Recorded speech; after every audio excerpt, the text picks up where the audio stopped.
Greetings, I'm Shad, and welcome back to Fantasy Rearmed. And yes, I've named the series now. And it's the series where I've taken a look at the classic fantasy creatures and tried to determine the best realistic weapons that would suit them based on their physical characteristics from a sound understanding of historical, specifically medieval, weapons and armor. Now, I'm still confident that there might be a couple more fantasy creatures that'll be worth taking a look at as we go on into this series, but in this episode we're going to be starting a new phase in this series, specifically the best weapons that a human could use fighting these fantasy creatures, but not only just fighting them generally, fighting them with the weapons that we've already discussed that are best suited to them. And in this episode, we're going to be looking at how a human, or the best weapons that a human could use to try and combat fantasy giants. Quick segue though, this isn't actually the first episode of Shadiversity where I've done this. I've also had a look at the best weapons to fight dragons.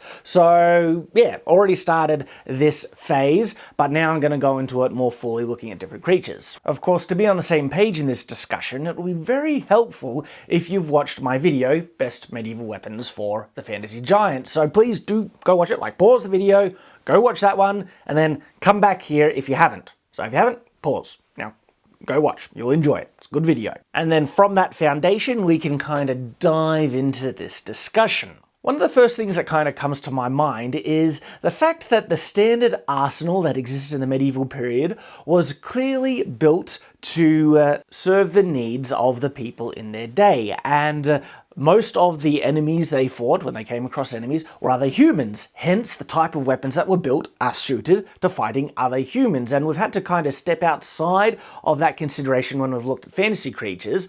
But now when we're looking at humans fighting these creatures, a lot of these weapons are not well suited for this type of combat. And so outside of just looking at weapons, we'll also need to just look at combat tactics, because there are some creatures, and giants are kind of one of them, where very few standard medieval weapons would be really, when I say effective, yes, you could hurt them, you might be able to kill them, but there are so many profound limitations that it's very suicidal. Trying to fight a giant, and remember, a giant in the context of what, the standard giant in medieval fantasy, we're looking at least twice the height of a human, if not 3 times the height. A sword isn't really going to be helpful. You're outclassed in reach, strength, and just those 2 things is almost instant dead. Giant just drop kicks a human, you're stuffed. And then if we give the giant those weapons we talked about, like big steel booted feet, and also scythe death weapons, and then their ranged weapons of catapult level, trebuchet level slings that are actually even more dangerous than trebuchets because the speed and momentum is you're dead, okay? Going up it with a sword against a giant, bad pick. Armor isn't going to help you against this. Shields aren't going to help you against this. Now, of course, keeping bad, powerful things at much of a distance to you as possible is the tactic you would want to start. And see, this is where we start to look at real tactics that would work better than others, but doesn't mean they're necessarily good. The ultimate best tactic to try and kill, say, a giant is to not get in an engagement with them with yourself. Lure them into a trap, okay? Down a ravine or something where you can launch a rock slide or something, kill them that way. Kill them that way, not in direct combat. As soon as you get into direct combat with a giant, more often than not, you're dead, all right? Unless, of course, you're an epic fantasy hero where you can climb onto the giant's back and stab it in his neck and do something crazy like Legolas does in Lord of the Rings. But in terms of a more realistic approach where such heroic things are so unrealistic, what are the more kind of realistic ways you could combat them? And yes, general combat, bad.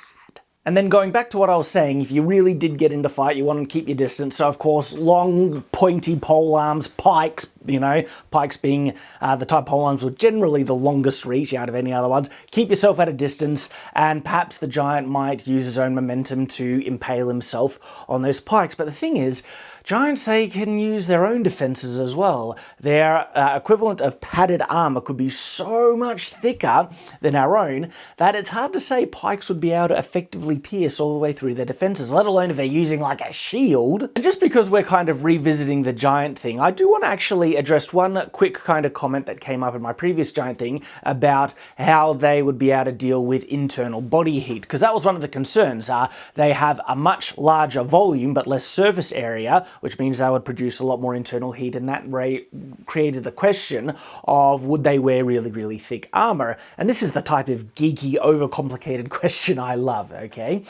Just it's really cool. But there is a kind of an answer to this, because yes, they have much greater internal volume, which means their lung capacity would be much, much larger than the average human, which means that they'd be able to expel internal body heat through just their breathing to a much greater degree, which in my mind, I think that balances out to the point that giants probably have to deal with the same body heat issues to a probably equivalent level to the human. Yes, they'd produce more, but they'd be able to expel more because of the larger lungs. And in fact, being in a colder climate would really help them out, because they can draw in all this cold air to a much greater volume inside and then breathe out, their heat and then draw it in. So giants in colder climate actually start to make a lot of sense. Giants in a hotter climate, where breathing in hot air doesn't really counteract, and they wouldn't be able to expel the hot air to a much greater degree. That could be an issue. So there you go, fantasy kind of element there, giants.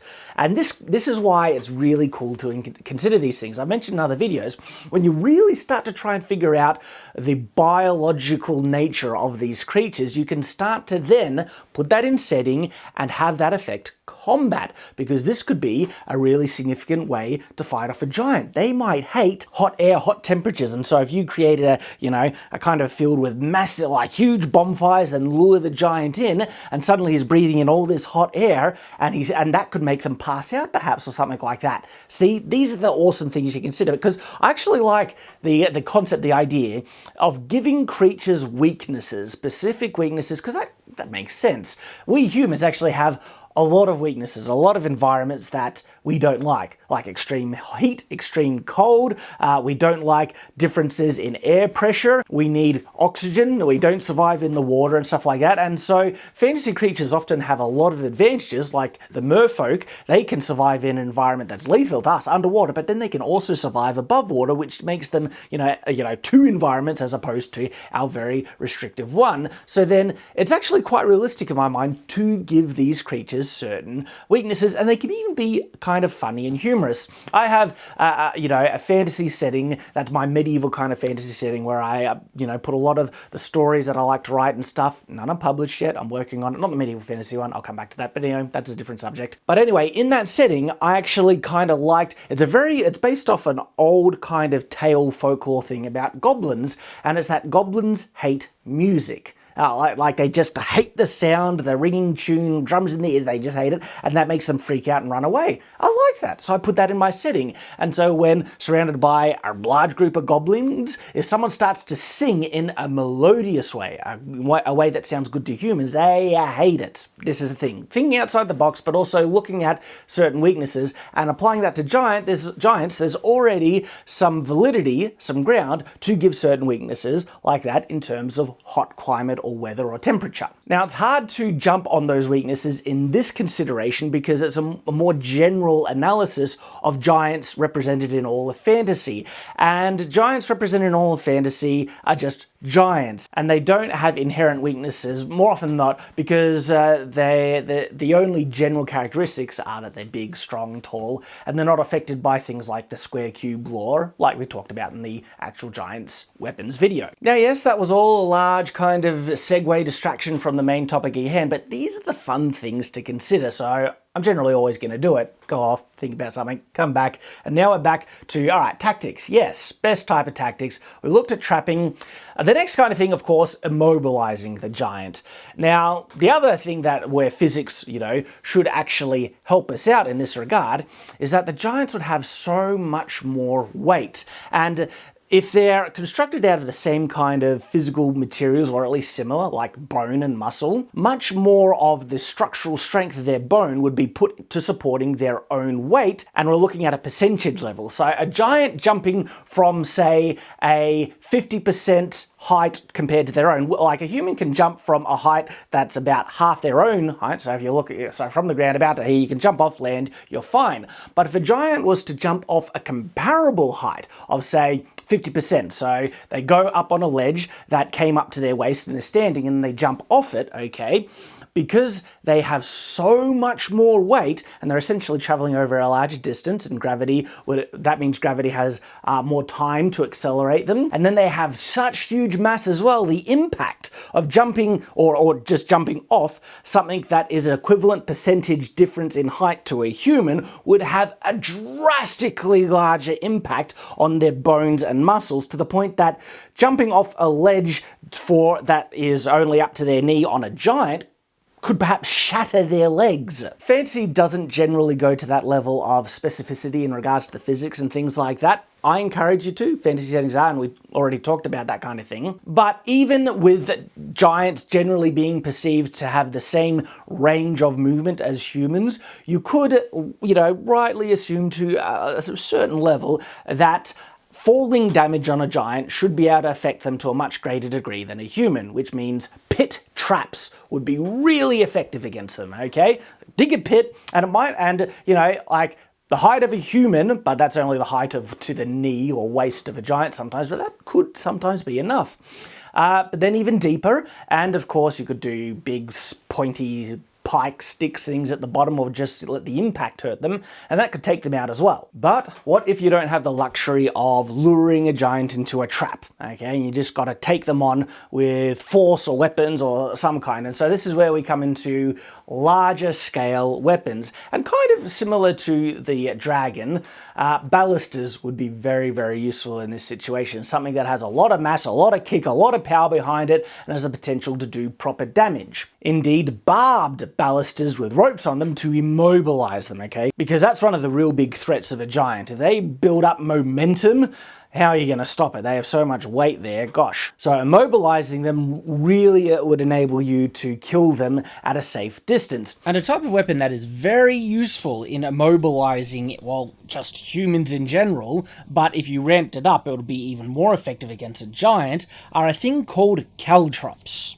Caltrops are a type of barbed star that are made in such a shape that there is always a point facing upwards. And so when you throw them out, you're able to make a small field of spikes. And this is where the giant's size and weight again works against them quite significantly, because there is a lot more force on each of their steps pushing down on their feet than if they were the size of a human. Now, of course, your caltrops would need to be ramped up in size to be properly effective against a giant, but when done so, the amount of force being pushed down on them would be so great, it'll go through the soles of these giants' shoes very easily and get embedded much deeper in the foot before they realize what they've stepped on. And then if you can take out the giant's feet, you've immobilized it, which is very, very useful. When we then go to smaller scale weapons that a human can actually hold, move around, be maneuverable, stuff like that, one of the weapons that I think could still be quite effective against a giant, and it'll be interesting to see how much this weapon comes up in regards to other fantasy creatures, is a very high-powered bow, okay? And with a pretty chunky arrow behind it. Now, I don't think you would be able to kill a giant hitting them in the chest or legs or something like that. That would probably just tick them off more than actually do any serious injury. But an arrow through the eye, okay, I think that would be able to kill them. And this is the interesting thing. A giant is larger. A giant's eye is larger. And so hitting in a giant's eye is actually a lot easier to do than if you were to try and shoot a human in the eye. Okay? Human eye, small target. Giant eye, larger target. And generally speaking, depending on distance plays a big factor in accuracy and archery. But hitting, a target of around that size is very achievable for medieval archers, longbows, and other things like that, up to about 70 meters. So that would definitely be your best pick in regards to the weapons you can actually use and carry around in the general medieval arsenal. Big powered bow, and it puts a new meaning on the term bullseye, but more like giant's eye. And in fact, that could be a term you could put in your fantasy settings. Like hitting the center of a target is you hit the giant's eye instead of bullseye.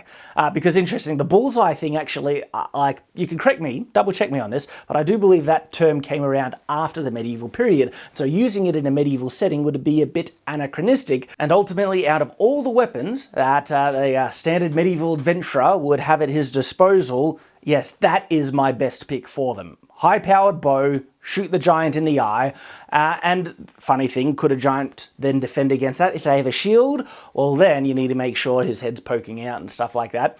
And you really want to hope you can shoot them by the time they close the distance, because if you don't, or if you miss and you just hit their forehead and it'll just bounce off their skull, you're dead. So I have been speaking in more of a general sense, just fighting against giants, but what if giants were using and employing the weapons that we talked about in their dedicated video? Well, if they were using big metal or even spiked boots, walking around just kicking because their legs are closer to them, and boy, there'd be a lot of power behind that. Your best chance is to dodge, okay? If you see this big giant boot swinging into you, you need to get out of the way, because wearing armor or not isn't going to really do anything. You'll be dead if that hits you, which is an interesting thing. Wearing full plate armor could very well be more detrimental in fighting a giant than not, because it's not going to protect you, which means it'll just slow you down. Now, full plate armor and mail, so the whole armor range, doesn't slow people down nearly as much as what certain movies and other things like to propose. But of course it does slow you down, okay? You're not as fast as if you weren't wearing it. And the other debilitating side to armor is that you tire quicker wearing it, and if you're wearing a helmet that's, restricting your vision and also your breathing, it'll become harder and harder to breathe with that helmet on. And so fighting giants, perhaps throw the armor out the window. Not going to do you any good. Keep yourself light on your feet and fast, so if this big boot is coming into you, you can jump and roll out of the way or something. And then that will also help you significantly avoid the big scythe swinging attacks if he's using like the type of scythe we talked about. Defending against it, oh gee, see, cutting doesn't really have much advantage going through steel. Cutting, you can't cut through steel, but when it's something this big with that much power behind it, well, it probably would be able to, if it could cut through a decent amount of the steel just because of the sheer force, right? But if not, it's just got the blunt force impact of it as well, you'd be dead. So armor, probably not going to help you out against the size either.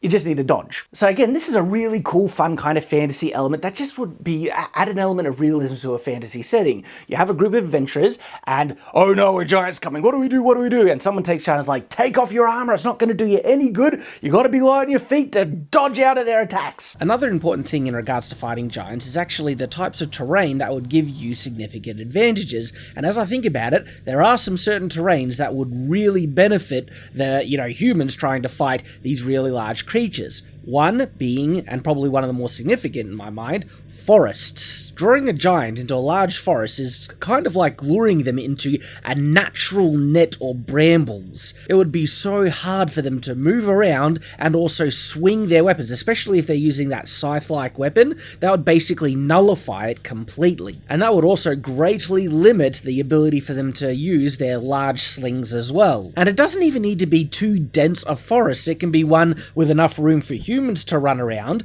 but as soon as these trees, if they're even, spaced 1 meter to 2 meters apart, and even if there's no shrubbery in between, that would be massively detrimental for a giant, and it'll be so difficult for them to move through, especially if their, chest and head height is actually in the canopy where the larger amount of branches are. It's like a larger net above in the canopy, while there's plenty of room for the humans to run about. So yes, absolutely, terrain can be very beneficial in this analysis of how to fight a giant. But once you're in range with a giant, what are the best types of attacks that can do proper damage? Cutting, there is so much meat to get through of the giant, their muscle and everything. To get to a vital organ, cutting is going to be almost pointless. You need to pierce them, run them through into a vital organ to try and incapacitate them. So absolutely, pikes or something like that. And this is when the giant closes the distance and you can't use your bows anymore. Your best option then, though, is if he does close the distance, have a group of guys that, if they can't run away, just have them be near the giant and just try and avoid. Don't worry about trying to fight them. If you can just keep the giant busy for some of your mates who are then standing at a safer distance with the bows to shoot the giant's eye. And if you don't have archers, well then, yeah, really long pointy pike things, and somewhere get a vital organ. And if he's wearing really thick armor, well then that'll be tough. Like you have to remember, fighting is not always the only option, okay? If you're an adventurer and you're in a situation where you are not armed appropriately to fight this thing, like you haven't set up a trap or anything like that, or if the giant is wearing significant armor as well and you don't have a way to deal with it, retreat, okay? In a situation like that, you should not feel any less of a man if you have to run like a chicken for your life. But that was dealing with the giant's melee weapons. What about their ultimate weapon that we talked about? The giant sling, all right? Lobbing large stones, like for a giant, a stone in his fist would be like this, okay? It's a trebuchet cannonball thing, right? And it would be more dangerous than a rock thrown from a trebuchet, moving a lot faster. For the average human adventurer, or even humanoid adventurer, you can't defend against that apart from dodging, okay? In fact, the best way to try and combat this, in my mind, is to keep your distance, and you might think, well, that's bad because they have this distance weapon. The further you are away from this giant, the more time you have to see the rock flying towards you to dodge out of the way. And then you would want someone to do this and get the giant to focus on them, okay? Just get the giant throwing at the person at a far distance and hopefully they can keep out of the way and avoid these big rock falls, while you have buddies with bows, perhaps, or really long pikes circling around or something, to then approach the giant, not being threatened by these massive rocks, and then deal with them somehow. I still think your best bet would be an arrow through the giant's eye, and so perhaps the archer can get closer, because the closer you are, the higher chance you'd be able to thread the needle, so to speak. And then the job is done. And if you don't want to do that, well, the best tactic overall in my mind is to, if you're gonna shoot an arrow at it, just one arrow, get his attention, get him to chase you, lure him to a trap, get him to fall down a pit or something like that, and deal with him that way. Much safer, much better. But my goodness, this has been fun. So many things to consider. Like when you really think about it, it's just good nerdy stuff. But there you go. These have been my best weapons or tactics for a human to use against a giant. Thank you for watching. I do hope you've enjoyed. And of course, I hope to see you again. Until that time,